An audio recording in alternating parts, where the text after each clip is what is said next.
अस्सलामु अलैकुम वरहमतुल्लाहि वबरकातुह। अल्हम्दुलिल्लाह नहमदुहु व नस्तईनुहु व नस्तगफिरुह व नऊज़ु बिल्लाहि मिन शुरूरि अनफुसिना व मिन सय्यिआति अअमालिना। मन यहदिहिल्लाहु फला मुदिल्ल लहु व मन युद्लिल फला हादिय लहु। व अशहदु अल्ला इलाहा इल्लल्लाहु वहदहु ला शरीक लहु व अशहदु अन्न मुहम्मदन अब्दुहु व रसूलुहु।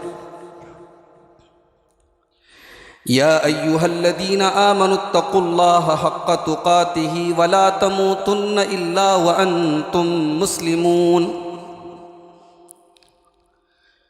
या अय्युहन्नासुत्तक़ू रब्बकुमुल्लज़ी ख़लक़कुम मिन नफ़्सिन वाहिदा व ख़लक़ मिन्हा ज़ौजहा व बत्त मिन्हुमा रिजालन कसीरन व निसाअ वत्तक़ुल्लाहल्लज़ी तसाअलून बिही वल अरहाम इन्नल्लाहा काना अलैकुम रक़ीबा। या अय्युहल्लज़ीना आमनुत्तक़ुल्लाहा वक़ूलू क़ौलन सदीदा युस्लिह लकुम अअमालकुम व यग़फ़िर लकुम ज़ुनूबकुम व मन युतिइल्लाहा व रसूलहु फ़क़द फ़ाज़ फ़ौज़न अज़ीमा। अम्मा बादु फ़इन्न ख़ैरल हदीथि किताबुल्लाह व ख़ैरल हदी हदी मुहम्मदिन सल्लल्लाहु अलैहि वसल्लम व शर्रल उमूरि मुहदतातुहा व कुल्ल मुहदततिन बिदअह व कुल्ल बिदअतिन ज़लालह व कुल्ल ज़लालतिन फिन्नार।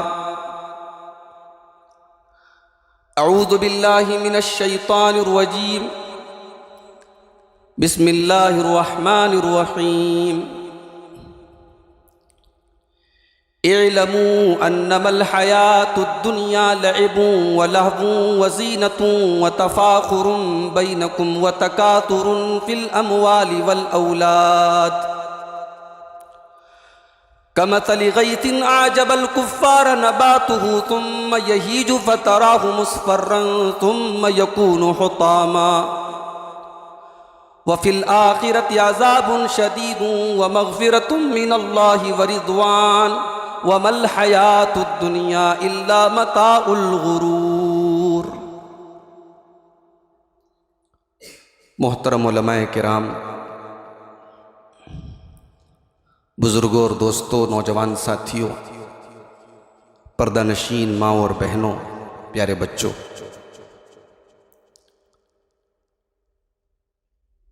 खुतबे मसनूना के बाद सूरह अल हदीद की आयत नंबर 20 आपके सामने तिलावत की गई।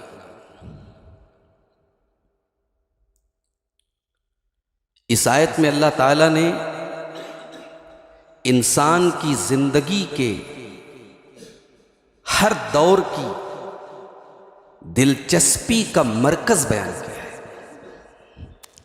इंसान को बचपन में क्या पसंद है, नौजवानी में क्या पसंद है, जवानी में क्या पसंद है, अधेड़पन में क्या पसंद है, बुढ़ापे में क्या पसंद है, अल्लाह ने सबको एक आयत में इकट्ठा कर दिया। आइए पहले इस आयत को देखते हैं, फिर बात आगे बढ़ाते हैं। इलमू अन्नमल हयातुद दुनिया लइबुन व लहवुन व ज़ीनतुन।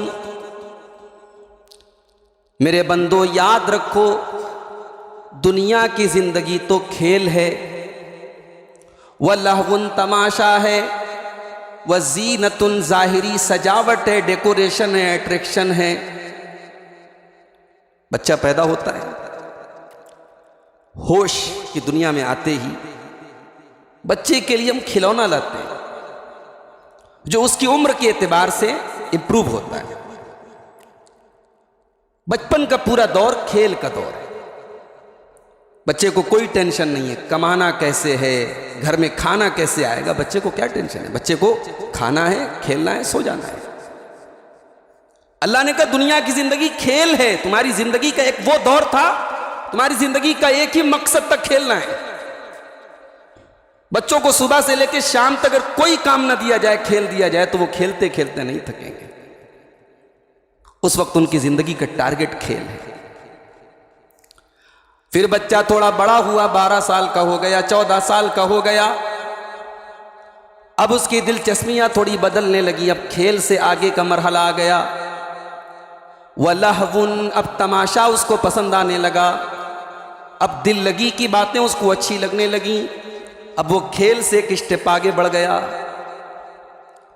फिर और आगे बढ़ा, 18 साल का हो गया, 20 साल का जवान राना हो गया। अब अपने हेयर स्टाइल के ऊपर भी तवज्जो देने लगा। अब दर्जी के अपने कपड़ों पर ध्यान देने लगा। अब अपने लाइफ स्टाइल और अपने कपड़ों के स्टाइल पर वो गौर करने लगा। वह ज़ीनतुन, अब उसकी जिंदगी में जीनत का दौर शुरू हुआ। अच्छा दिखना है, बनना है, संवरना है, लिबास पर तवज्जो देनी है, अपनी हैयत पर तवज्जो देनी है, अपनी शक्ल पर तवज्जो देनी है। आईने के सामने बड़ी देर तक अपने आप को देर तक देखता रहता है। वज़ीनतुन, एक दौर वो है तुम्हारी जिंदगी का जब तुम्हारी जिंदगी का मकसद है जीनत। फिर और आगे बढ़ा, शादी हो गई, कारोबार की दुनिया में आ गया, बिजनेस की जिंदगी, बिजनेस की दुनिया में आ गया। वतफाकुरुम बैनकुम, अब एक दूसरे के ऊपर फख्र करने का दौर आया। मेरे बड़े अब्बू के लड़के आज 5-5 मशीन के मालिक हैं, मेरे घर में भी 10-10 मशीन होनी चाहिए। उन्होंने लोता में प्रॉपर्टी खरीद ली, मेरे पास भी बजटिया में प्रॉपर्टी होनी चाहिए। वो 5 लाख कमा रहा है, मेरे पास 10 लाख रुपए होने चाहिए। अब ज़मीन में, जायदाद में, कारोबार में, पैसे में अब होड़ लग गई, अब कंपटीशन होने लगा। वह तफाखुरुम बैनकुम, अब फख्र का दौर आया। फिर और आगे बढ़ा, बच्चे भी बड़े हो गए, पोते पोतियां हो गए, नवासे नवासियां हो गए। अब 40 के पार होने लगा, 50-60 की उम्र होने लगी, अब बुढ़ापा आ गया। अब तो बच्चे कमा रहे हैं, अब तो लाइफ सेटल है, अब तो बस एक ही धुन है, वह तकासुरुन फिल अमवाली वल औलाद। अब माल ज़्यादा से ज़्यादा कैसे आए, अब मेरी आलो औलाद कैसे बढ़ जाए, मैं ज़्यादा बच्चों का, ज़्यादा आलो औलाद वाला कैसे बन जाऊं और ज़्यादा माल वाला कैसे बन जाऊं। ये है इंसान की ज़िंदगी के मुख्तलिफ दौर की तवज्जो, दिलचस्पी। और हर दौर के बाद के दौर में जब इंसान पहुंचता है, जवान होता है तो सोचता है यार बचपन में मैं खाली खेलता था, जिंदगी का कोई मकसद नहीं था, सिर्फ खेलता था। हंसी आती है अपने ऊपर, इंसान सोचता है कि क्या वो दौर था हम सिर्फ खेलते रहते थे। फिर जवानी जब खत्म होती है, अधेड़ होता है, तो सोचता है कि वो दौर भी था कि हमें सिर्फ पैसा कमाने की धुन थी, सिर्फ एक दूसरे से कंपटीशन करते थे। हर आने वाले दौर में अपने पिछले दौर के मकसद और टारगेट पर हंसी आती है। अल्लाह ने फरमाया मेरे बंदो, तुम्हारी दुनिया की जिंदगी में ये जितनी चीजें तुम्हारा मकसद रही हैं, इनकी मिसाल मैं तुमको बयान कर रहा हूं, जरा गौर से सुनना। कमसली गईथिन, जैसे आसमान से बारिश होती है, आजबल कुफ्फार नबातुहु, जब उस बारिश के जरिए जमीन में खेती पैदा होती है, हरे भरे बागात जब उससे उगने लगते हैं तो वो देख करके बड़े अच्छे लगते हैं। वो हरे भरे, हरी भरी खेतियाँ, वो हरे हरे बागात बड़े अच्छे लगते हैं। सुम्मा यहीजु, फिर एक दिन ऐसा आता है वो खेतियाँ पीली होने लगती हैं, वो पकने लगती हैं। सुम्मा यहीजु फतराहु मुस्फर्रा, वो हरे हरे बाग एक दिन जर्द लगने लगते हैं। हर हरी भरी चीज को एक दिन जर्द होना है। हर जवानी के बाद बुढ़ापा है। हर ताजी चीज को एक दिन बासी होना है। हर खूबसूरत चेहरे पर एक दिन झुर्रियां आनी है। हर काले बाल को एक दिन सफेद होना है। सुम्मा यहीजु फतराहु मुस्फर्रा, फिर वो खेती एक दिन ऐसा होता है कि पीली हो जाती है। सुम्मा यकूनु हुतामा, फिर एक दिन ऐसा आता है कि उस खेती को काट दिया जाता है और वो हरा भरा मैदान, वो हरा भरा खेत चटियल मैदान बन जाता है। मेरे बंदो, तुम्हारी जवानी के बाद बुढ़ापा आएगा और बुढ़ापे के बाद एक दिन ऐसा आएगा कि तुमको जैसे खेती को काट दिया जाता है, तुम्हारे पास भी मौत आएगी और तुमको काट डालेगी। सब खत्म हो जाएगा।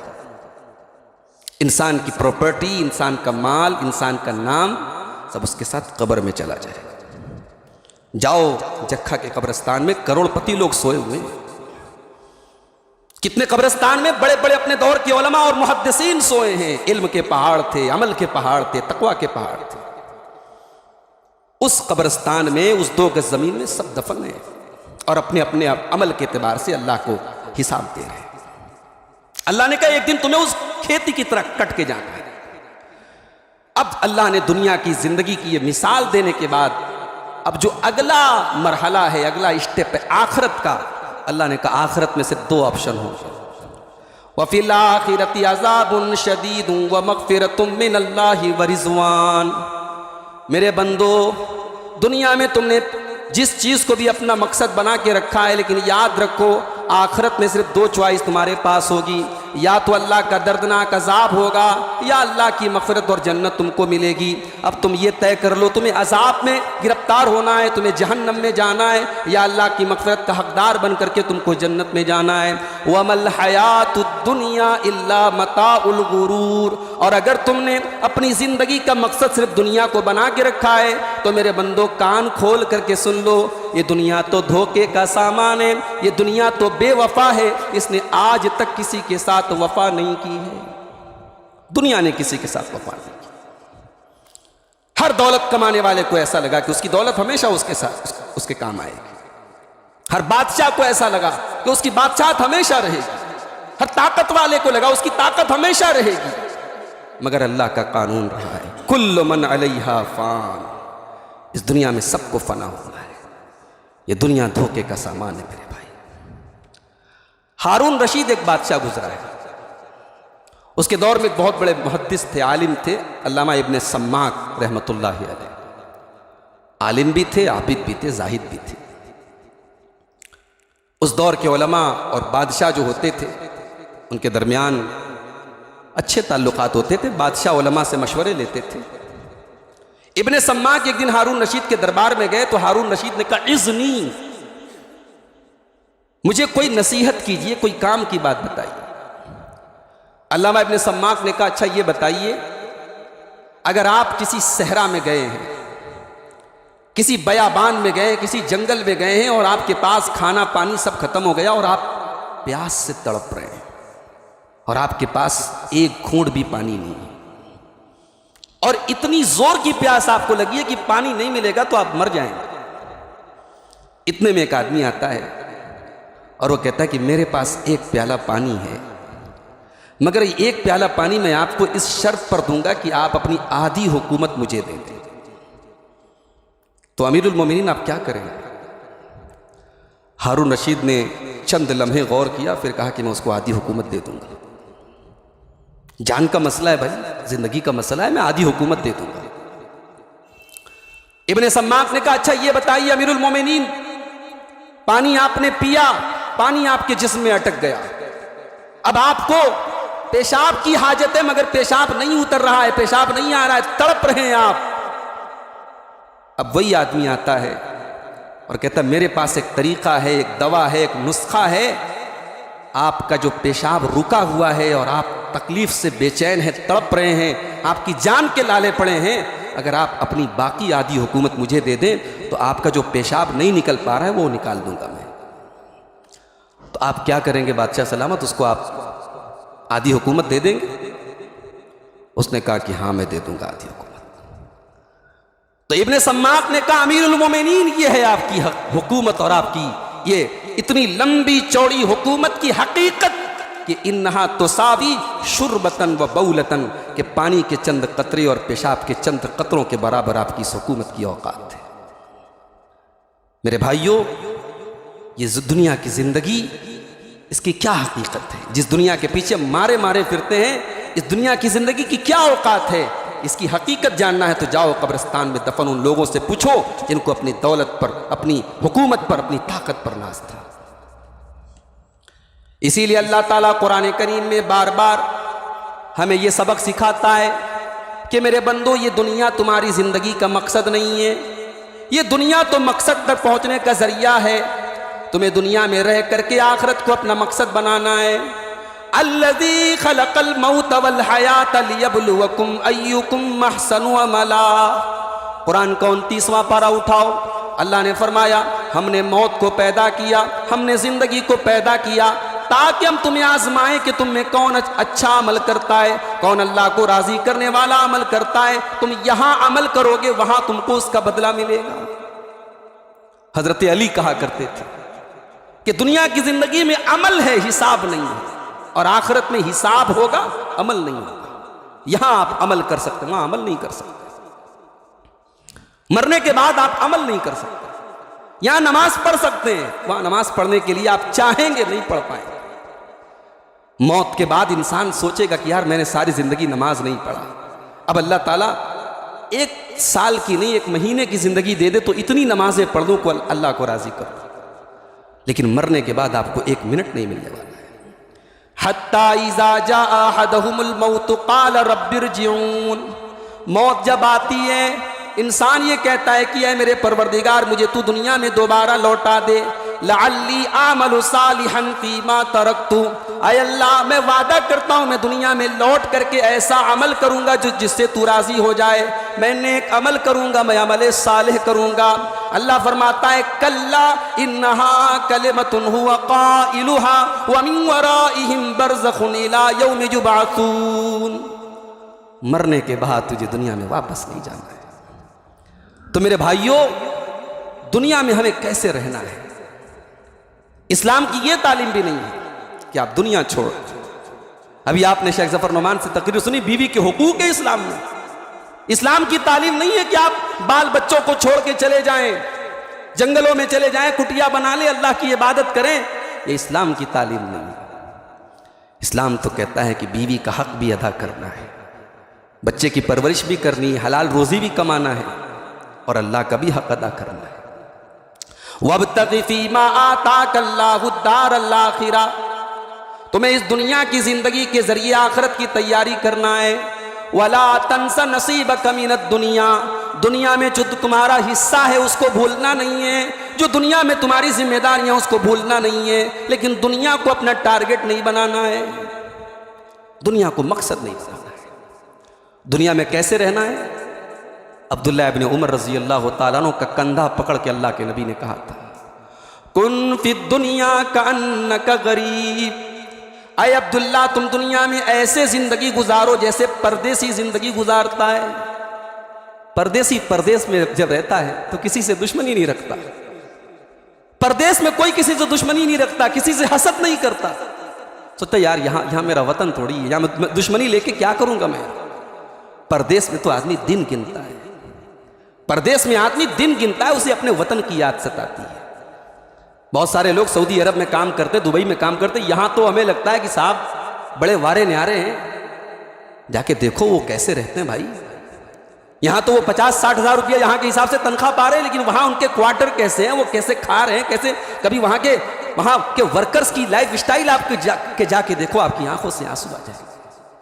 या बहन मर रही है उसके जनाजे में शामिल नहीं हो पा रहे, या माँ का इंतकाल हो रहा है, माँ की शक्ल नहीं देख पा रहे।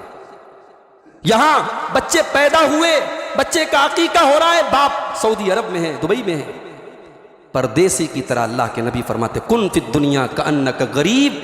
जैसे परदेसी की जिंदगी होती है वैसे तुम्हें गुजारना है। औ आबिरु सबीलिन, या जैसे तुम सफर में चल रहे हो, मुसाफिर हो। सफर में आदमी जाता है, जरूरत भर की चीजें रखता है, जरूरत से ज्यादा चीजें, ज्यादा लोड लेकर के नहीं चलता है। वो सफर में जितने स्टेशन आते हैं वहां वो वक्ती तौर पर रुकता है, लेकिन उसको अपनी मंजिल नहीं बनाता है। अल्लाह के नबी फरमाते तुम्हें दुनिया में मुसाफिर की तरह रहना है। दुनिया तुम्हारे लिए मंजिल नहीं है, ये वक्ती हाल्ट है, ये स्टेशन है, यहां से तुमको गुजर करके जाना है।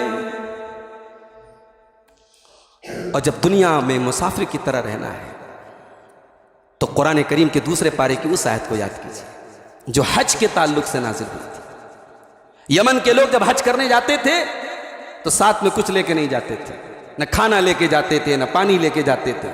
कहते थे अल्लाह के घर का हज करने के लिए निकले हैं, अल्लाह पर भरोसा करके निकले हैं। अल्लाह ने कुरान की आयत नाजिल कर दी वतज़व्वदू फ़इन्न ख़ैरज़्ज़ादित तक़वा। मेरे बंदो जब तुम हज के सफर पे निकलो तो रास्ते का सामान लेकर के निकला करो, तोशा लेकर के निकला करो। ये तकवा नहीं है, ये ईमानदारी नहीं है, ये दीनदारी नहीं है कि तुम हज करने निकले हो और खाली हाथ निकले हो। दूसरों के आगे जाकर के हाथ फैलाने से बेहतर है कि तुम अपने सामान, अपने रास्ते का सामान लेकर के निकलो। वह तज़व्वदू, तुम ज़ादे राह लेकर के निकलो। और जब ज़ादे राह लेकर के निकलो तो अल्लाह ने कहा सबसे बेहतरीन ज़ादे राह तकवा है। तुम दुनिया में आखिरत के सफ़र पे चल रहे हो, तुम्हारी मंजिल आखिरत है, और आखिरत के इस सफ़र में न दुनिया की दौलत तुम्हारे काम आएगी, न दुनिया की हुकूमत तुम्हारे काम आएगी, न दुनिया का पावर तुम्हारे काम आएगा। आखिरत के सफ़र में अगर कोई चीज़ तुम्हारे काम आएगी तो अल्लाह का तकवा काम आएगा, अल्लाह का डर काम आएगा। आज दिसंबर की कितनी तारीख है? 17 है ना? आज 17 तारीख है। आज से 14 दिन के बाद 31 दिसंबर की रात पूरी दुनिया में जश्न मनाया जाएगा। Happy new year. 2022 खत्म, 2023 शुरू। मेरे भाई, हमारी जिंदगी एक दरख्त है और हर नया साल जब आता है तो हमारे उस दरख्त में से एक पत्ता झड़ जाता है। हमारी जिंदगी की इमारत में से एक ईंट कम हो जाती है, हमारी जिंदगी की किताब में से एक पेज निकल जाता है और हम जश्न मना रहे हैं। हमें तो हिसाब करना चाहिए अपना, हमें तो गनीमत समझना चाहिए कि अल्लाह तबारक व तआला ने हमें एक और साल दिया है तौबा करने के लिए, सुधरने के लिए, अपनी इस्लाह करने के लिए। अगर आज तक नमाज नहीं पढ़ते थे तो अब तो नमाज पढ़ लें। इसी बजरडिया में और इसी इलाके में कितने लोग होंगे, अल्लाह ने उनको बहुत नवाजा है, अच्छा कारोबार है, ज़मीन है, जायदाद है, पैसे हैं, बाल बच्चे सुखी हैं, बगल में मस्जिद से हय्या अला सलाह की आवाज़ आ रही है, उनकी गद्दियों पर काम चल रहा है, उनके पावरलूम कारखानों में चल रहे हैं, उनके सारे काम चल रहे हैं, लेकिन उनको इस बात की तौफीक नहीं होती मेरे भाई कि वो 5 टाइम अपने रब की बारगाह में आके सजदा कर सकें। क्या इससे बड़ी बदनसीबी कोई हो सकती है? कल क़यामत का दिन होगा, यौम युक्शफ़ु अन साक़िन व युदऊन इला सुजूदी फला यस्ततीऊन। अल्लाह फरमाता है कि क़यामत के दिन जब पिंडली खोली जाएगी और अल्लाह ताला हुक्म देगा कि चलो अल्लाह के आगे सजदा करो, तो कुछ लोग सजदा नहीं कर पाएंगे। खाशियतन अबसारुहुम तरहकुहुम ज़िल्ला, उनकी निगाहें झुकी हुई होंगी, उनके चेहरे पर खौफ होगा, वो झुकना भी चाहेंगे तो नहीं झुक पाएंगे। वक़द कानू युदऊन इला सुजूदी वहुम सालिमून। मेरे बंदो, तुम दुनिया में सही सलामत थे, तुम्हारे पास दौलत भी थी, तुम्हारे पास तंदुरुस्ती भी थी, तुम आराम से जाकर के मस्जिद में नमाज पढ़ सकते थे। कल तुमने अल्लाह की बारगाह में सजदा नहीं किया, आज हम तुमको इस लायक बना देंगे, तुम सजदा चाह करके भी नहीं कर पाओगे। इंसान आज दुनिया में अल्लाह के आगे सजदा कर सकता है, नहीं कर रहा है, कल वो चाहेगा लेकिन अल्लाह की बारगाह में सजदा नहीं कर पाएगा। तो दुनिया के कारोबार की वजह से हम नमाज छोड़ रहे हैं। अल्लाह के नेक बंदे ऐसा नहीं करते। अल्लाह के नेक बंदे कारोबार भी करते हैं और नमाज के टाइम नमाज पढ़ते हैं। नमाज का टाइम होता है तो अपने कारोबार, अपनी दुकानें, अपने करोड़ों के प्रॉफिट को किनारे कर देते, नहीं हमें नमाज पढ़ना है। रिजालुल्लाह तुलहीहिम तिजारतुन वला बैउन अन ज़िक्रिल्लाहि व इक़ामिस सलाति व ईताइज़ ज़कात। अल्लाह के नेक बंदों को उनका बिजनेस और तिजारत उनकी नमाज से नहीं रोकता। तो आज मेरे भाइयों, हम नया साल का जश्न मना रहे हैं। हमें तो अपनी जिंदगी की एक एक घड़ी को कीमती समझना चाहिए। अल्लाह के प्यारे हबीब सल्लल्लाहु अलैहि वसल्लम फरमाते हैं, इग़तनिम खमसन क़ब्ल खमसिन, 5 चीजों की कद्र करो 5 चीजों के आने से पहले। शबाबक क़ब्ल हरमिक, अपनी जवानी की कद्र करो बुढ़ापे के आने के पहले। जवानी में जोश है, ताकत है, कुछ कर सकते हो, बुढ़ापे में नहीं कर पाओगे। जवानी में आप मस्जिद में नहीं आ रहे हैं, बुढ़ापे में कैसा वक्त आएगा आप चाह करके नहीं आ पाए। मस्जिदों में आज कुर्सियां रखी रहती हैं, कितने लोग जमीन पर सजदा नहीं कर सकते भाई, कुर्सी पर बैठ करके नमाज पढ़ते हैं। क्या ये बदकिस्मती नहीं, क्या ये बदनसीबी नहीं है?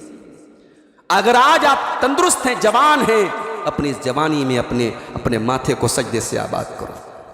अपनी ज़िंदगी में मेरे भाइयों अल्लाह के लिए जगह निकालो, अपनी ज़िंदगी की औकात में अल्लाह के दीन के लिए जगह निकालो। अपनी जवानी को गनीमत समझो, इसके पहले कि बुढ़ापा आ जाए।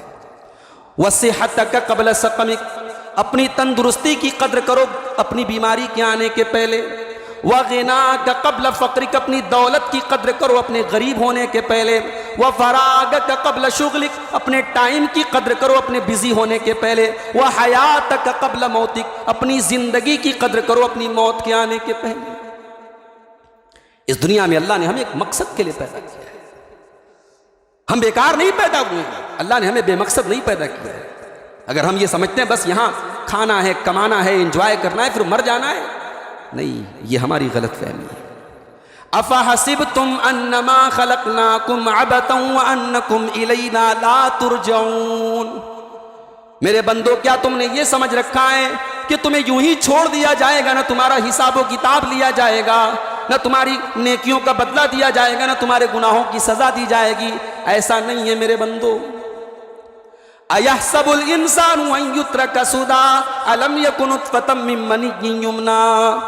क्या इंसान ये समझता है कि उसे बेकार छोड़ दिया जाएगा? जो अल्लाह मनी के कतरे से जीता जागता इंसान पैदा कर सकता है, वो अल्लाह कल क़यामत के दिन तुम्हें दोबारा जिंदा करके तुम्हारा हिसाब भी दे सकता है। आज इंसान दुनिया के पीछे भाग रहा है, आखिरत की नेमतों के सामने दुनिया की क्या औकात है मेरे भाई। आज कितने नौजवान हैं दुनिया की लड़कियों के पीछे, औरतों के पीछे भाग रहे हैं। कभी कुरान में सूरह रहमान की तिलावत करो कि जन्नत की औरतें कैसी हैं। कुछ लोग एतराज करते हैं कि ये मुसलमानों के यहाँ जन्नत की हूरों का तस्करा है, लोग ताना मारते हैं कि जन्नत की हूरों की खूबसूरती बयान की गई है। इस्लाम नेचुरल दीन है, और नेचुरल बात यह है कि औरत की जरूरत एक मर्द को है, इससे कोई इनकार नहीं कर सकता। और जब औरत की जरूरत है और औरत आपके लिए एक लज्जत की चीज है, तो जन्नत तो तमाम लज्जतों में जो टॉप की लज्जतें होंगी वो सब जन्नत में मिलेगी। दुनिया की लज्जतें जन्नत की लज्जतों के आगे कूड़ा है। जन्नत की औरतों की खूबसूरती के क्या कहने। अल्लाह के नबी फरमाते वो हैज़ो निफास से पाक होंगी, वो गंदगियों से पाक होंगी, वो इतनी खूबसूरत होंगी।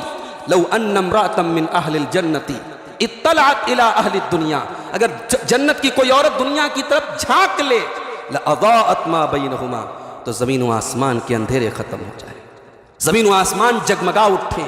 वला मलअत मा बैनहुमा रीहा, दुनिया जन्नत की औरत दुनिया की तरफ झांक ले तो उनकी खुशबू से दुनिया भर जाए। वला नसीफुहा अला रासिहा खैरुम मिनद दुनिया व मा फीहा, और जन्नत की औरत के सर का दुपट्टा दुनिया की तमाम नेमतों से बेहतर है। अल्लाह, इससे एक बात यह भी पता चली कि जन्नत की हूरें भी सर पे दुपट्टा रखेंगी। मुसलमान औरत अपने दुपट्टे पर नाज करे कि तुझे हूरों का लिबास दिया गया, तेरे बदन का, तेरे सर का दुपट्टा, तेरे सर की ओढ़नी, ये जन्नत की हूर की ओढ़नी है। जन्नत की हूरें भी सर पर दुपट्टा रखती हैं। अल्लाह के नबी ने फरमाया कि उसके सर का दुपट्टा दुनिया की तमाम नेमतों से बेहतर है।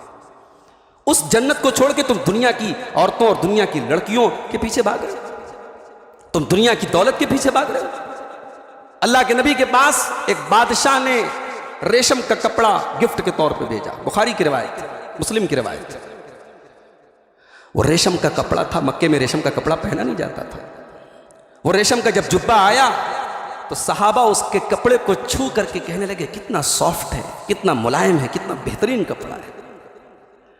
अल्लाह के प्यारे नबी ने जब अपने सहाबा को उस रेशम के कपड़े की तारीफ करते हुए और उसकी सॉफ्टनेस और नरमी पर हैरत करते हुए देखा तो आपने कहा अताजबून मिन हाज़ा, तुम्हें हैरत हो रही है इस कपड़े के ऊपर कि कितना बेहतरीन कपड़ा है, कितना सॉफ्ट कपड़ा है।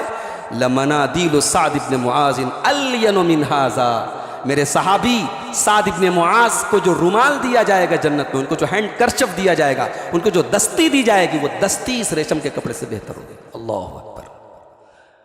दुनिया के तमाम रेशमी कपड़े फेल हैं एक जन्नती के रुमाल के आगे मेरे प्यारे साथी। आज दुनिया में आदमी प्रॉपर्टी खरीदता है, इलाके के हिसाब से प्रॉपर्टी की कीमत होती है। फला इलाका बड़ा पॉश इलाका है, मदनपुरा में आप चले जाएं, लबे रोड, छोटे छोटे मकानात करोड़ों में बिकते हैं। कहा जाता है ये जगह बड़ी पॉश है। अल्लाह के प्यारे नबी फरमाते हैं लमौज़िउ सौतिन फिल जन्ना, जन्नत में एक कोड़ा के रखने की जगह। एक कोड़ा कितना बड़ा होता है? इतना बड़ा होता होगा, 1 स्क्वायर फीट मान लो। जन्नत में 1 स्क्वायर फीट जगह दुनिया की तमाम नेमतों से बेहतर है। अल्लाह अकबर। आप दुनिया की प्रॉपर्टी के पीछे भाग रहे हैं, उस जन्नत में एक कोड़े की जगह हमको मिल जाए, इसके लिए हम कोशिश नहीं करते मेरे भाई। दुनिया की ताकत पे नाश करते हो, दुनिया की हुकूमत पे नाश करते हो, दुनिया की दौलत पे नाश करते हो। ये दुनिया फानी है मेरे भाई। दुनिया की ताकत पे बड़ा नाश था कौम आद को और कौम समूद को। कहते थे मन अशद्दु मिन्ना कुव्वा, हमसे ज्यादा ताकतवर कौन है। अल्लाह ने ऐसा पटक पटक के मारा, कुरान कहता कअन्नहुम अजाज़ु नख़्लिन खाविया। जब कौम आद और कौम समूद मरे थे, उनके सर कहीं पड़े हैं, उनके धड़ कहीं पड़े हैं, जैसे खजूर के सड़े हुए तने पड़े हों, उनकी डेड बॉडीज पड़ी थी। बड़ा नाज था फिरौन को अपनी सल्तनत पर। मूसा अलैहिस्सलाम को चैलेंज देते हुए उसने कहा हाज़िल अनहारु तजरी मिन तहती, ऐ मूसा ये बड़े बड़ी नदियाँ, ये बड़े बड़े नहर मेरी हुकूमत में बहते हैं। अल्लाह ने उसी की हुकूमत की एक नदी में, एक दरिया में उसे डुबा डुबा करके मारा। बड़ा नाज था कारून को अपनी दौलत पर। उसने बड़े फख्र से कहा था कि ये दौलत मुझे इन्नमा उतीतहु अला इल्मिन इंदी, ये दौलत मेरे इल्म की वजह से मिली है। अल्लाह ने कारून को उसकी दौलत समेत जमीन में दफन कर दिया, गाड़ दिया। तो मेरे भाई दुनिया को टारगेट न बनाओ। आज हमें से कितने लोग हैं उनकी जिंदगी में आखिरत की कोई हैसियत नहीं है, उनके पास दुनिया का इतना इल्म है, इतनी नॉलेज है कि अल्लाह की पनाह, और उनको 2 रकात नमाज पढ़ने का शऊर नहीं। हमारे इसी समाज में आपको ऐसे लोग मिल जाए, उन्हें कभी इस बात की फिक्र नहीं होती कि मैं नमाज पढ़ने का तरीका सीख लूं, मैं वजू करने का तरीका सीख लूं, लेकिन करोड़पति हैं साहब, अरबपति हैं साहब। अल्लाह ने ऐसे लोगों के बारे में फरमाया यालमून ज़ाहिरम मिनल हयातिद दुनिया व हुम अनिल आखिरति हुम गाफिलून। ये जहन्नमी लोग हैं, ये दुनिया की जिंदगी के बारे में बहुत नॉलेज रखते हैं, लेकिन आखिरत से गाफिल हैं। इस आयत की तफसीर में हजरत अल्लामा इब्न कसीर नकल करते हैं, इमाम हसन बसरी का कौल नकल करते हैं। इमाम हसन बसरी कहते हैं कि बाज़ लोग इतनी नॉलेज वाले होते हैं, इतनी नॉलेज उनके पास होती है कि वो सोने का सिक्का अपने नाखून पर रख करके तुमको उसका वजन बता देंगे। सोने का सिक्का दीनार अपने नाखून पर रख करके उसका वजन बता देंगे, लेकिन 2 रकात नमाज पढ़ने का उनको शऊर नहीं है। ये आज हम में से बहुत सारे लोगों का हाल है। दुनिया की बड़ी नॉलेज है और आखिरत के मामले में कोई तैयारी नहीं, आखिरत के मामले में जीरो है। अल्लाह ने फरमाया सूरे नज्म के अंदर फ़अरिज़ अम्मन तवल्ला अन ज़िक्रिना, ऐ मेरे नबी आप उन लोगों को उनके हाल पर छोड़ दीजिए जो हमारे जिक्र से एराज करते हैं। वलम युरिद इल्लल हयातद दुनिया, जिनकी जिंदगी का मकसद सिर्फ और सिर्फ दुनिया है। ऐ नबी ज़ालिका मबलगुहुम मिनल इल्म, उनके इल्म की इंतहा यही है, उनका इल्म यहीं पर आकर के खत्म हो जाता है। आज अभी हमारे एक साहब ने बताया कि बजटिया में बहुत सारे हमारे ऐसे भाई भी हैं जिन्होंने जामिया सल्फिया से तालीम हासिल की और उसके बाद वो कारोबार में लग गए, अपनी प्रैक्टिकल लाइफ में लग गए और उनके इल्म का उनको कोई फ़ायदा नहीं पहुंचा। अगर ये बात सच है तो अफसोस की बात है मेरे भाई। एक इंसान ने मदरसे का मुंह नहीं देखा, उसने दीनी तालीम हासिल नहीं की, तो उसकी तो समझ में बात आ रही कि वो दीन से दूर है, क्योंकि उसने दीन की अहमियत को समझा नहीं, जाना नहीं। लेकिन आज हम में से कितने लोग हैं जो दीन का इल्म हासिल करते हैं और उसके बाद दुनिया के नशे में इतना गिरफ्तार होते हैं कि वो आखिरत से गाफिल हो जाते हैं। अल्लाह ताला कह रहा है ज़ालिका मबलगुहुम मिनल इल्म, जो लोग सिर्फ दुनिया का इल्म रखते हैं और आखिरत की कोई तैयारी उनके पास नहीं है, ऐ नबी उनको उनके हाल पे छोड़ दो। उनके इल्म की इंतहा यही है, उनका मबलग इल्म यही है। मेरे अजीजों, मेरे भाइयों, दुनिया को आखिरत पर हम तरजीह न दें।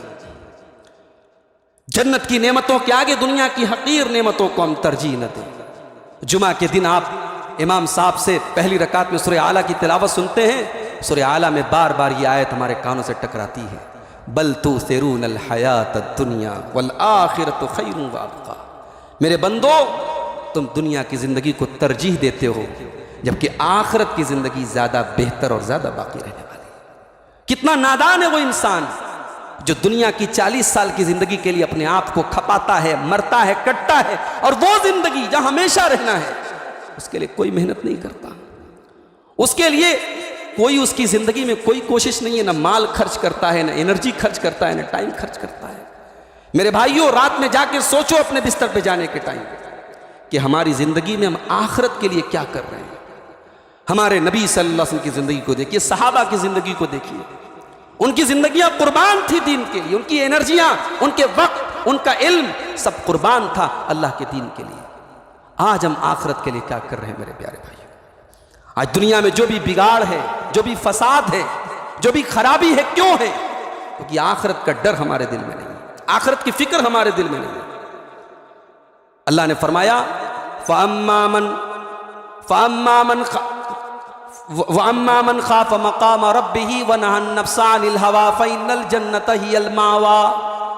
जो अल्लाह की बारगाह में खड़े होने से डर गया, जिसके दिल में ये डर पैदा हो गया कि अपने परवरदिगार के सामने खड़े होना है, उसको हिसाब देना है, वह नहन नफ्सा अनिल हवा, और उसने अपने नफ्स की ख्वाहिशात से अपने आप को कंट्रोल कर लिया, रोक लिया।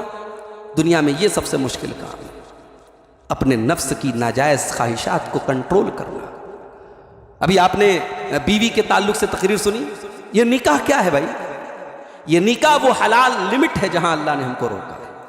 हमारे अंदर जितनी चीज़ों की ख्वाहिश है, अल्लाह ने उसका जायज़ और हलाल अल्टरनेट हमको दिया है। भाई हमारे अंदर पैसा कमाने की तलब है, अल्लाह ने हलाल तरीके बनाए रोज़ी कमाने के लिए। हमको औरत की ज़रूरत है, अल्लाह ने निकाह का सिस्टम रखा है। हमको खाने की ज़रूरत है, अल्लाह ने हलाल बेशुमार चीज़ें हमें दी है। तो अपने नफ्स को हलाल पर रोक लेना, यही है तक़वा। वह अम्मा मन खाफ मकाम रब्बिही व नहन नफ्सा अनिल हवा। जो अपने परवरदिगार के सामने खड़े होने से डर गया और अपने नफ्स की ख्वाहिशात से अपने आप को रोक लिया, फ़इन्नल जन्नत हियल मावा, उसका ठिकाना जन्नत होगा। तो दुनिया की इस हकीकत को हम याद रखें। जो पहली आयत मैंने आपके सामने पढ़ी थी, उसमें यही सबक हमको दिया गया। अल्लाह ने फरमाया कि मेरे बंदो, दुनिया की ये ज़िंदगी मताए गुरूर है, धोखे का सामान है। इसके चक्कर में पढ़ करके तुम आखिरत को भूल मत जाना।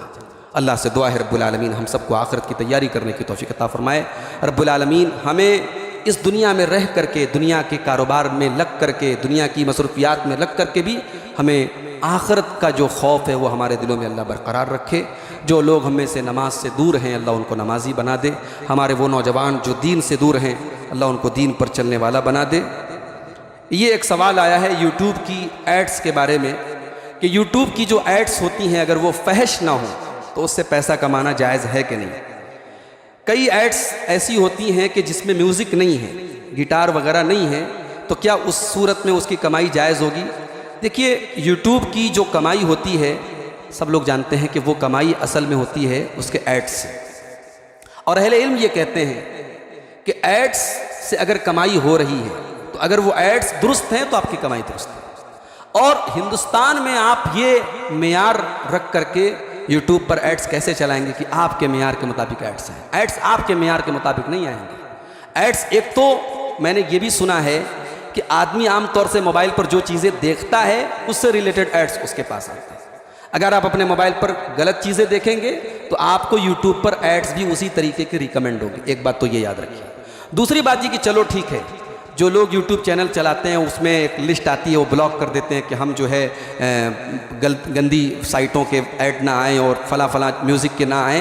लेकिन फिर भी जाहिर है कि जो ऐड आएंगी उसमें लड़कियां आएंगी, औरतें आएंगी, और भी बहुत सारी चीज़ें ऐसी आएंगी जो शरान दुरुस्त नहीं है।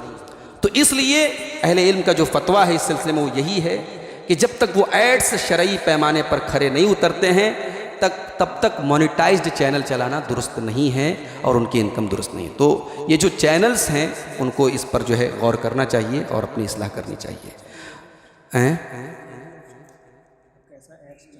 हाँ, अब तो ये भी है कि मैंने सुना है वल्लाहु आलम के, अब आप अगर मोनेटाइज नहीं भी करते हैं अपने चैनल को, तब भी यूट्यूब की कुछ ऐसी पॉलिसी है कि वो ऑटोमेटिक एड्स आएंगे, आप उनको रोक नहीं सकते। तो अपनी अपनी बातें हैं। बहुत सारे लोग ये भी कहते हैं कि अगर हम मोनेटाइज नहीं करेंगे तो हमारा चैनल प्रमोट नहीं होगा, उसको फिर यूट्यूब पर उतनी कवर नहीं मिलेगी, गूगल पर उतना सर्च नहीं मिलेगा। तो ये एक टेक्निकल बहस है, और चूँकि ये फितना एक ऐसा है कि जो आम हो चुका है, जिसको हमारे इल्मी ज़ुबान में कहते हैं ओमूम बलवा, एक ऐसी मुसीबत जो आम हो चुकी है। अब बिहार वगैरह में कभी कभी मैं प्रोग्राम में जाता हूँ तो एक एक प्रोग्राम में देता हूँ 60-60 कैमरे लगे हुए हैं। जितने लोग नहीं उससे ज़्यादा तो रिकॉर्डिंग करने वाले वहाँ रहते हैं, और आगे सब खड़े रहते हैं, बड़ी डिस्टर्ब भी होता है वहाँ पे प्रोग्रामों में। तो ये चूँकि एक ऐसा मसला हो चुका है कि जो बहुत आम हो रहा है, तो इस पर जो है उलमा को भी गौर करने की और इस सिलसिले में सही रहनुमाई करने की ज़रूरत है। और मैं समझता हूँ कि जो हमारे बड़े बड़े इदारे हैं, जो वहाँ दारुल इफ्ता कायम हैं, जो वहाँ मुफ्ती का जो काम करते हैं वो लोग, उनको जो है इस मसले पर, चूँकि ये मसला आप सबसे रिलेटेड हो चुका है, तो इस पर एक वाज़े जो है स्टैंड, एक वाज़े मौक़िफ़ सामने आना चाहिए। बहरहाल अल्लाह ताला से हम और आप दुआ करें। फितनों का ये दौर है, अल्लाह हम सबको इन फितनों से महफूज रखे। रब्बुल आलमीन हम में से जो लोग बीमार हैं उनको शिफा कामिल आजिल अता फ़रमाए। जो रोज़ी रोटी से परेशान है अल्लाह उनके कारोबार में बरकत नसीब फ़रमाए, आमीन। 2-3 ऐलानात हैं, आप समाअत फ़रमा लें। कल जो है ये एक प्रोग्राम है, ख़वातीन का प्रोग्राम है, बड़ी अच्छी पहल की गई है। आम तौर से इस तरीके के प्रोग्राम बनारस में नहीं होते हैं, ये अपनी नौइयत का मुनफरिद प्रोग्राम है। ये कुल्लिया आयशा सिद्दीक़ा इंताज नगर में कल प्रोग्राम है 18 दिसंबर को बरोज़ इतवार सुबह 10 बजे से लेकर दोपहर 1 बजे तक ये प्रोग्राम है। इसमें मऊ वगैरह से मुख्तलिफ़ आलिमात तशरीफ़ ला रही हैं। ख़वातीन के लिए स्पेशल ये प्रोग्राम है। इस तरीके के प्रोग्राम में आप अपने घर की औरतों को, अपनी बहू बेटियों को ज़रूर भेजें। इसके अलावा सोमवार के दिन गालिबन कितनी तारीख है, 19 तारीख है ना, 19 तारीख को एक प्रोग्राम है मगरिब बाद। डुबकियाँ एक जगह पड़ती है, डुबकियाँ आशापुर के आगे, वहाँ पर एक प्रोग्राम है मस्जिद में, मुख्तसर सा प्रोग्राम है। शेख ज़फ़र नोमान साहब की और मेरी तकरीर है। अगर आप लोग वहाँ इस तरीके के इलाक़ों में टाइम निकाल करके जाना चाहिए, जहाँ जमात के अहबाब कम हैं, वहाँ हमें जा कर के शिरकत करनी चाहिए। तो वहाँ पर भी आप लोग शिरकत करें। ये तमाम जो दावती कोशिशें हैं, बड़े दिनों के बाद मुर्गिया टोला की इस मस्जिद में किसी प्रोग्राम में शामिल होने का मौका मिल रहा है। इस तरीके की दावती कोशिशें वक्तन फ़वक्तन, महीना 2 महीना में होती रहनी चाहिए। इससे लोगों का ईमान ताज़ा होता रहता है। अल्लाह जज़ाए खैर दे इत्तिहाद अपना सलफ़िया के ज़िम्मेदारों को और इस मस्जिद की कमेटी के ज़िम्मेदारों को, और मज़ीद अल्लाह ताला यहाँ की इलाक़ाई जमीयत को भी मज़ीद मुतहर्रिक करे। अल्लाह ताला हम सबको अपने दीन के लिए हम जो कर सकते हैं वो करने की तौफ़ीक़ अता फ़रमाए, आमीन। व आखिर दावाना अनिल हम्दुलिल्लाहि रब्बिल आलमीन। वस्सलामु अलैकुम।